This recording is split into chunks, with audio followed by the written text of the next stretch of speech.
कैसा गया भाई जेई मेन? इतने सारे कमेंट आ रहे मेरे कि जेई मेन खराब हो गया, जेई मेन में ये हुआ, जेई मेन में मेरी शिफ्ट खराब थी। भाई शिफ्ट खराब नहीं थी, जो उससे पहले 2 साल प्रिपरेशन करनी थी ना वो खराब थी। पहले तो अपने आप से एक सवाल पूछ ले कि तू अभी भी वो 11 का जो इमेच्योर 15 साल का नूब होता है, तू वो बन के रहने वाला है या मेच्योर बनने का फैसला कर रहा है तू? अगर तू मेच्योर पॉइंट ऑफ व्यू समझना चाहता है तब तो आगे देखियो, वरना इमेच्योर रहे और इस वीडियो को हटा दे। एक बात जान लो, जेई एक बच्चे की जिंदगी में रियलिटी के साथ पहला एनकाउंटर होता है। लोग कहते हैं जेई डिप्रेशन है, जेई स्ट्रेस है।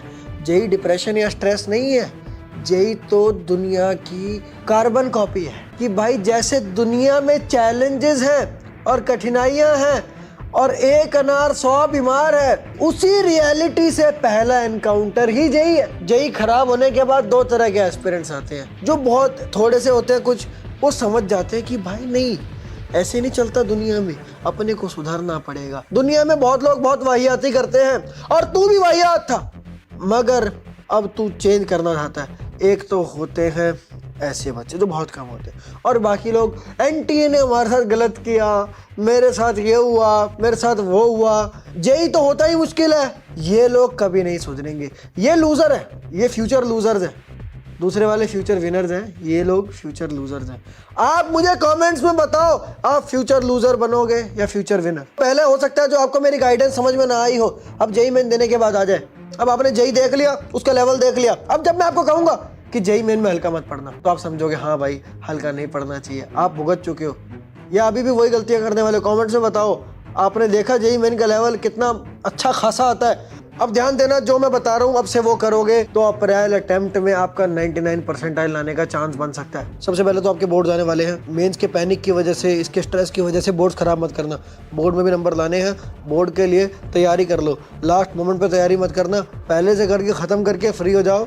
फिर जब एग्ज़ाम आएगा उससे एक दिन पहले रिवाइज कर लेना और दे आना। बोर्ड को निपटाओ, अच्छे नंबर लाना, बोर्ड कॉम्प्रोमाइज़ मत करना, वरना पता है क्या कहेगी दुनिया, और सही कहेगी, सही सच कहेगी वो दुनिया। जब वो कहेगी ऐसा कि तेरे से जेई तो हुआ नहीं और बोर्ड भी नहीं हुआ, तू जेई का बहाना बना के तूने बोर्ड खराब कर दिए, और जेई तो तेरे से हुआ ही नहीं क्योंकि जेई में तूने कुछ और बहाना बना दिया।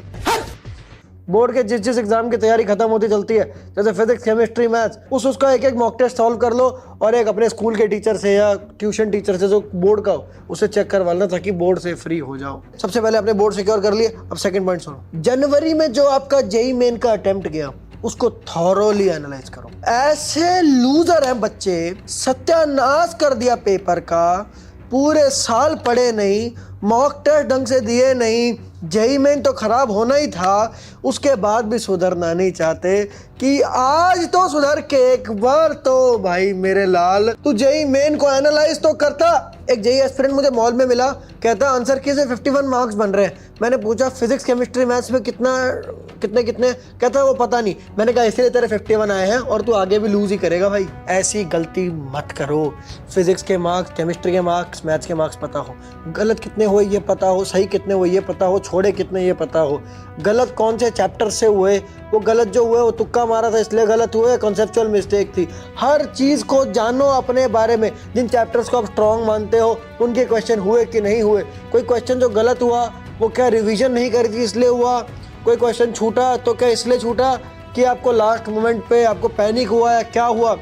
ये सारी चीज़ें समझो, इससे लर्निंग्स निकालो कि आपको क्या नहीं करना अगले अटेम्प्ट में।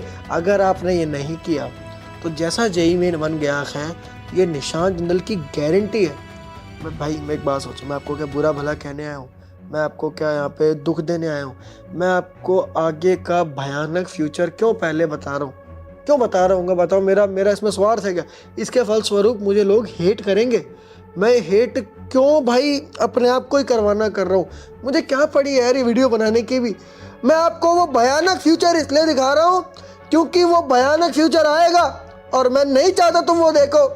जेई मेंस 2 और भी बदतर जाएगा अगर आपने जेई मेन 1 से कोई शिक्षा नहीं ली। जेई मेन एनालाइज करो और जो भी उसके आपको कंक्लूजन मिलते हैं उन पे एक्ट करना है। इससे आपको पता चलेगा क्या क्या इंप्रूव करना है, कौन कौन से चैप्टर रिवाइज करने हैं, कौन कौन से चैप्टर स्क्रैच से पढ़ने हैं, कौन कौन से चैप्टर आप गलत करते हो, ये सब आपको पता चलेगा। सिली मिस्टेक्स करते हो, पैनिक करते हो, सब आपको पता चलेगा। अपने स्ट्रॉन्ग चैप्टर्स, वीक चैप्टर्स पता चलेंगे। सबसे पहले अपने स्ट्रॉन्ग चैप्टर रिवाइज करना और जो चैप्टर रिवीजन मांगते हैं वो करना।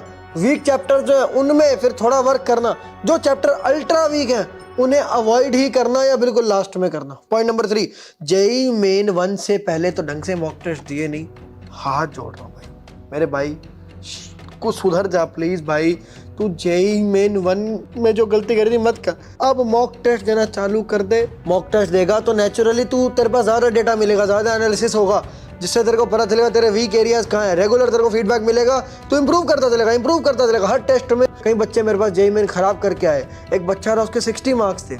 उसके मैंने कहा हर वीक में तू 2 मॉक टेस्ट दे। उसके हर वीक में मैंने देखा 40 नंबर, कभी 36 नंबर, कभी 30 नंबर ऐसे बढ़ने लग गए। उस बंदे के एंड में 205 नंबर जेई मेन 2 में आए। कम नंबर है क्या? इसीलिए वीक में 2 मॉक टेस्ट दो। जब एग्जाम क्लोज आने लगेगा तो वीक में 3 मॉक टेस्ट देना।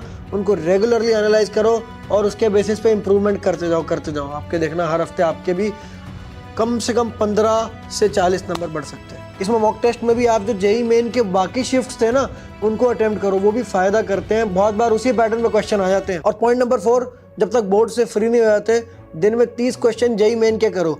बोर्ड खत्म होते ही दिन में 70-80 क्वेश्चन जेई मेन के करोगे आप। और 70-80 क्वेश्चन में भी आप 50% से ज़्यादा पीवाईक्यूज कर लो। पीवाईक्यूज बहुत ज़्यादा रिपीट होते हैं। इसमें बहुत ज़्यादा हेल्प हो सकती है आपकी। एन अवस्थी का लेवल 1 करने से MS चौहान का भी लेवल 1 कर लो, VK जायसवाल का भी लेवल 1 कर लो। ये जेई मेन के लिए काफ़ी अच्छा रहता है। भाई मुझे बताना कि आपको मेरी वीडियो में जो गाइडेंस दे रहा हूँ वो समझ आ रही है कि नहीं आ रही। और भी कोई इशू हो तो मुझे कमेंट्स में बता देना भाई। मैं तुम्हारे लिए कुछ भी कर सकता हूँ, पर मुझे बताओ। और मैं ये समझो कि भाई मैं आपकी हेल्प करने के लिए यहाँ पर हूँ। मैं खुद एक IITian हूँ, मैंने भी आपके जैसी स्ट्रगल देखी है। वो स्ट्रगल बहुत लोग ना देखें, इसके लिए मैं वीडियोस बनाता हूँ। कमेंट्स में मुझे बताओ आपने आज क्या सीखा और किस चीज़ पे आपकी हेल्प कर सकता हूँ ये भी बताना।